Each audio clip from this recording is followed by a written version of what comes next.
విశ్వాసి, నువ్వు అలంకరించబడాలి.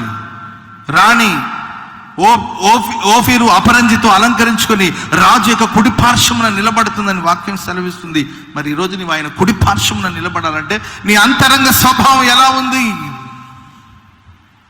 మన శత్రువులు ఒకవేళ డెవలప్ అవుతా అవ్వనివ్వండి, నీతిమంతుడు ఇంకా నీతిగా ఉండనివ్వండి, దుష్టుని ఇంకా దుష్టక్రియలు చేయనివ్వండి. ఎవరి ప్రగతి వాళ్ళదే, ఎవరి పరుగు వాళ్ళదే, ఎవరి ప్రయాణాలు వాళ్ళదే, ఎవరి అభివృద్ధి వాళ్ళదే. నీ పరుగు పందెంలో నీ ఓపికగా పరిగెత్తాలి తప్ప. హామానికి చూడండి ఎంత గొప్ప ఘనత, ఎంత గొప్ప ప్రాధాన్యత, ఎంత గొప్ప ఆశీర్వాదం. అందరూ సాగిల పడుతున్నారు, ఎవరో ఒక్కడు సాగిల పడలేదంట.